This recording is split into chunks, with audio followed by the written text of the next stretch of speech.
Dari jadi ibu rumah tangga doang, pengangguran katanya, sering banget diremehin, dihina-hina. Ya, terus gimana ceritanya sih bisa jadi small business owner? Step by stepnya itu seperti apa? Baby stepsnya seperti apa?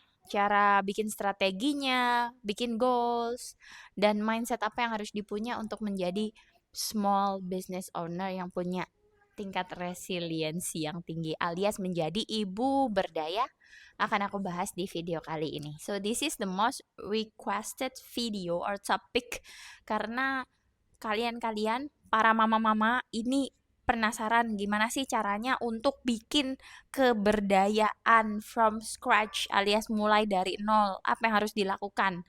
Makanya aku khusus bikin video ini untuk membahas step by step untuk menjadi ibu yang berdaya. Mau kamu tuh single mom alias ibu tunggal, mau kamu ibu yang punya suami atau apapun itu, pokoknya setiap ibu berhak dan wajib untuk berdaya. Berawal dari internet menjadi small business owner. Gimana ceritanya?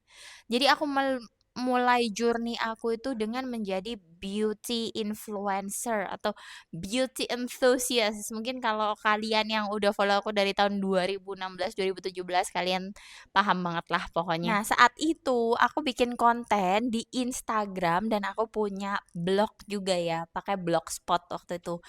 Nah, untuk menjadi seorang beauty influencer itu dulu tuh ada komunitasnya gitu. Jadi kita rajin-rajin ngisi kalau mau ada project kayak gitu ya. Dan nggak jarang yang barter produk aja alias nggak dibayar. Tapi ada juga sih yang dibayar. Honor pertama aku adalah waktu itu 25.000, aku inget banget. Dan pada saat itu orang yang seharusnya menyayangi dan melindungi aku itu pernah ngatain aku, "Itu honor 25.000 bisa buat apa? Buat beli nasi bungkus aja kurang." Aku inget banget itu dan it hit my head, struck my head dan akhirnya aku putar otak, apa yang harus aku lakukan selanjutnya? Jadi ya kita dihina-hina sama orang itu harus kita jadikan semangat ya. Orang lain bisa ngelemparin batu bata ke kita, tapi batu batanya tadi tuh kita ambil, kita bikin buat jadi istana, gitu loh. Oke. Terus aku pernah dapat honor nge-swatch lipstick kalau nggak salah itu 20 sekian lipstick ya dan dapat honor 150.000. Akhirnya dari 150.000 tadi aku belikan bahan-bahan untuk bikin jus buah-buahan yang sehat dan aku mulai berjualan jus di tetangga-tetanggaku di apartemen pada waktu itu. Nah, kemudian terus akhirnya dari jualan buah jus-jus buah-buahan tadi aku mengembangkan lagi produknya menjadi jus detox, susu almond, cookies almond dan semuanya itu aku lakuin research and developmentnya itu di rumah. Sampai pada akhirnya karena permintaannya semakin banyak, aku mulai belajar untuk menggunakan advertising atau ads. Dulu namanya Instagram or Facebook Ads. Jadi awalnya tuh Facebook itu ngasih kredit gitu ke kita gratis untuk nyobain iklan. Kemudian aku coba belajar iklan dan ternyata dari awalnya aku punya budget 30.000 per hari sampai pernah tahun 2021 tuh aku pernah sehari itu budget iklannya 7 juta. Itu pernah banget. Itu lagi laris-larisnya. Sampai pada waktu itu tuh bisa beli mobil, bisa bantu cari nafkah, which I don't recommend that. Pokoknya aku nggak rekomen deh untuk bantuin laki-laki secara finansial itu like itu adalah pembelajaran yang sekarang ini aku santerin terus-menerus. Oke, kenapa aku nggak boleh? Karena ketika kita turun lagi, maka kita akan diremehkan. Ya basically sebenarnya emang dari dulu diremehkan ya. Tiap kali nggak punya penghasilan, nah itu aneh. Ya, karena kalau laki-laki yang baik itu harusnya mereka paham kalau memang harus nafkahin anak istrinya gitu. Mau istrinya kerja mau enggak ya sebenarnya nggak boleh meremehkan. Oke, balik lagi ya ke poin menjadi ibu berdaya atau wanita entrepreneur. Terus kemudian di tahun 2022-2023 tuh bisnisku mengalami penurunan, which is itu memberikan impact besar ke rumah tangga aku nih. Itu ada hubungannya juga ya. Kemudian itu aku mengalami stok itu yang stuck gitu ya, nggak keluar, jadinya aku jadi punya utang ke supplier. Kemudian iklan itu rugi, pokoknya pada masa itu aku kayak bingung banget dan aku mengalami divorce juga pada tahun yang sama. Pokoknya that year is so challenging for me. Akhirnya satu hal yang aku lakukan adalah menjual apa yang aku punya untuk bertahan hidup dan untuk bayar utang ke supplier. Aku jadi nggak punya mobil pada waktu itu, aku sempat kayak 2 tahun gitu pakai transportation ya, pakai KRL dan lain sebagainya. Dan pada tahun yang sama saat aku menjual mobil dan I almost gave up about this kind of instabus life alias bisnis yang aku bikin tadi. I almost give up like whatever. Terserah deh bisnis nih mau dibawa kemana.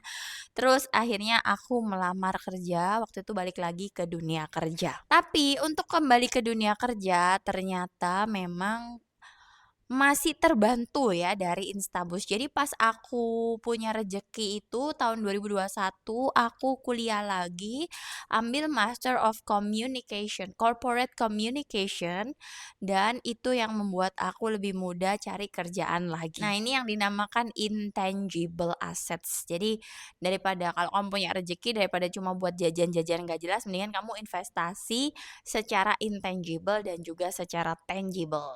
Ya, kemudian setelah itu aku bekerja lagi dan Instabus masih jalan tapi aku nggak pernah ngiklan. Aku cuma bikin-bikin konten organik. Sehingga pada saatnya aku mulai membuat konten seperti ini ya, wanita tenang-tenangan, wanita VIP mindset dan lain sebagainya. Terus satu hal yang aku tekadkan pada tahun 2024 itu aku pengen ngelanjutin sekolah lagi. Ya, aku daftar sekolah lagi di salah satu kampus lokal dan aku udah siapin budgetnya sebenarnya. But apparently mungkin karena proposal penelitianku kurang firm, kurang bagus, dan kurang memuaskan dan aku nggak cerita tentang background penelitian aku sebelumnya. Pokoknya nggak bagus gitu loh waktu wawancara. Mungkin aku jadi gagal di situ. Nah, pada tahun yang sama aku memutuskan untuk melakukan something yang very courageous yang membuat banyak orang yang nggak setuju mungkin ya. Salah satunya adalah dengan change a bit of my face alias ngelakuin rhinoplasty. Dan setelah itu, setelah aku berusaha level up ya, banyak sekali job opportunities yang datang ke aku mungkin karena aku juga sudah beberapa tahun jadi account manager di perusahaan IT dan opportunity baru itu datang datang datang dan juga aku switch produk dari yang sebelumnya aku jualan produk herbal atau Instaboost Life which is sampai sekarang sebenarnya masih ya masih jualan kamu masih bisa beli di toko yang warna oranye tuh masih ada gitu tapi yang melakukan distribusi itu udah bukan aku lagi melainkan reseller dan distributor aku karena aku nggak bisa melakukan pengiriman di sini di Jakarta di Bekasi karena aku sambil kerja.